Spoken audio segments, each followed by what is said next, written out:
Selamat- Assalamualaikum warahmatullahi wabarakatuh. Selamat malam Bu Uspa. Di sini saya Stanley Wonder Murti, NIM 081 1334074. Izin mempresentasikan mengenai tugas ekspor-impor tentang produk. Eh, Produk yang saya tawarkan yaitu produk dari CosRX. CosRX sendiri merupakan brand kosmetik asal Korea Selatan yang menghadirkan rangkaian produk skincare sebagai solusi dari berbagai permasalahan kulit, mulai dari dehidrasi, berjerawat, kusam, hingga sensitif.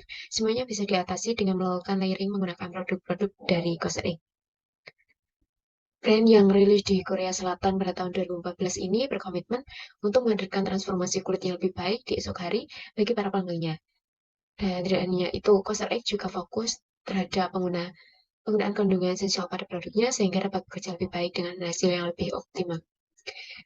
Jika saya ditawarkan untuk menggunakan atau menjual produk dari CosRX, saya akan merasa senang karena produk dari CosRX sendiri itu sudah banyak yang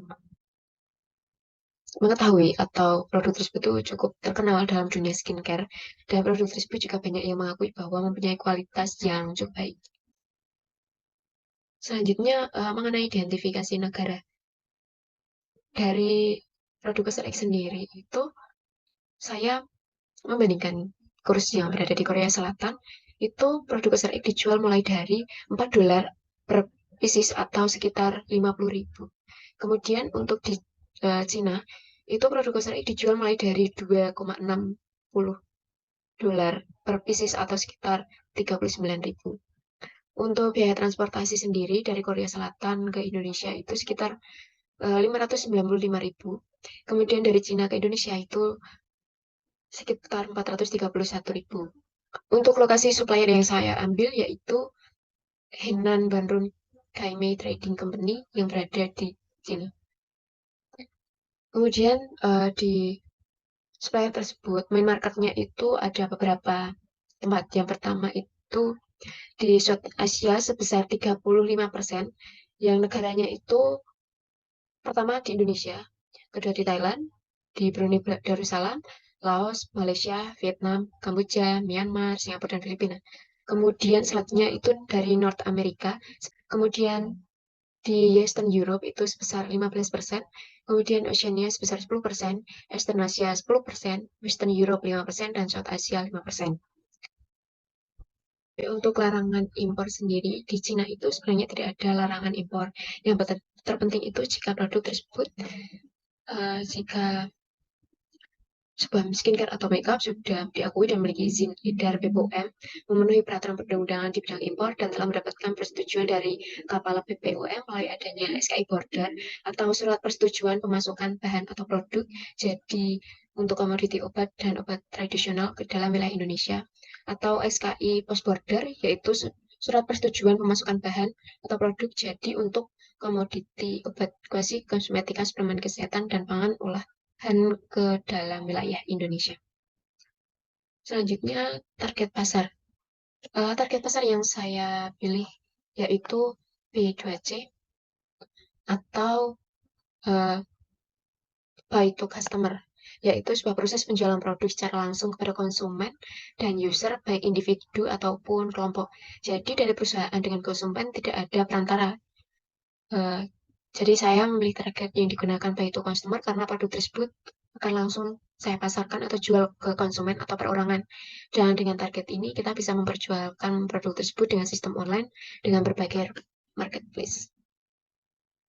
Kemudian mengenai jumlah konsumen, menurut rangka yang pertama yaitu dari TAM atau Total Available Market, itu dari jumlah wanita pada tahun 2022 yaitu sebesar 135,75 juta jiwa. Kemudian dalam rangka SAM atau Service Available Market diambil dari jumlah wanita pada rentang usia 15-29 tahun dengan jumlah 67,132 juta jiwa yang merupakan pengguna skincare. Kemudian untuk SOM atau Service of Market diperkirakan dari 10% dari jumlah pengguna skincare tersebut, yaitu sebesar 6.132 konsumen. Selanjutnya mengenai segmentasi. Segmentasi sendiri saya bagi menjadi dua bagian. Yang pertama, segmentasi demografis.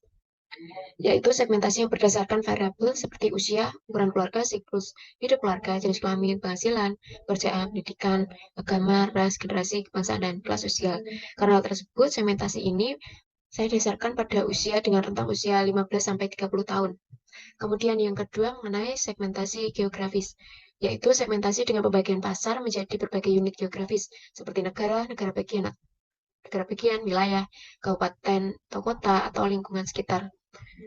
Kemudian didasarkan pada persaingan dengan produksi sekitar atau produk lokal, dan juga didasarkan terhadap cuaca, apakah produk tersebut cocok untuk dipasarkan pada wilayah tersebut.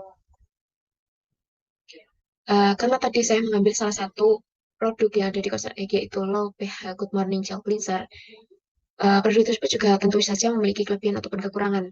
Kelebihan yang pertama yaitu pH yang seimbang dan bisa digunakan untuk semua jenis kulit, mengandung AHA dan BHA, mengurangi minyak tanpa pewangi dan tanpa busa, kemudian mampu melembabkan dan meratakan tekstur kulit. Kemudian untuk kekurangannya sendiri, harganya yang sedikit lebih pricey atau lebih mahal dibandingkan dengan merek lain.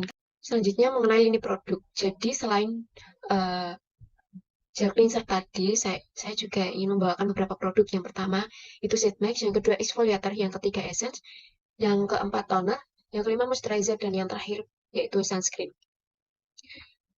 Kemudian yang terakhir mengenai potensi produk. Potensi produk tersebut di dalam pasar cukup baik. Terlihat dalam pemantauan di Kompas Dashboard, ditemukan beberapa produk CosRX yang masuk dalam jajaran top produk skincare Korea. Produk tersebut itu seperti CosRX BHA Clarifying Treatment Toner, CosRX Glow pH Good Morning Cleanser, dan CosRX Selected Acid Daily Gentle Cleanser. Produk tersebut juga tidak hanya laris terjual di official store CosRX Indonesia, tapi juga di sosial. Kemudian mengenai merek, identifikasi atau kemasan, produk tersebut sudah cukup bagus dan baik, jadi tidak perlu adanya pemberian atau penambahan mengenai kemasan ataupun merek dari Cosrx sendiri. Selanjutnya mengenai kebijakan, saya akan memberikan garansi atau saya akan melakukan return atau penggantian produk baru jika produk tersebut tidak sesuai dengan kemauan pelanggan. Untuk return sendiri, pelanggan harus menyertakan bukti dari produk tersebut. Kami juga akan memberikan perlindungan terhadap produk tersebut pada saat pengiriman, terutama pada pengemasan, yaitu dengan menambahkan bubble wrap. Selanjutnya mengenai strategi pengembangan produk yang akan saya lakukan untuk menghadapi pesaing, yaitu dengan memperluas penjualan produk atau dengan menambah sistem promosi produk tersebut. Kemudian pesaing terdekat dari produk ini yaitu produsen skincare lokal. Terutama saat ini skincare lokal sedikit naik peminatnya. Seperti itu. Mungkin itu saja yang akan saya sampaikan. Jika banyak kurang dan salahnya, saya mohon maaf. Terima kasih. Assalamualaikum warahmatullahi wabarakatuh.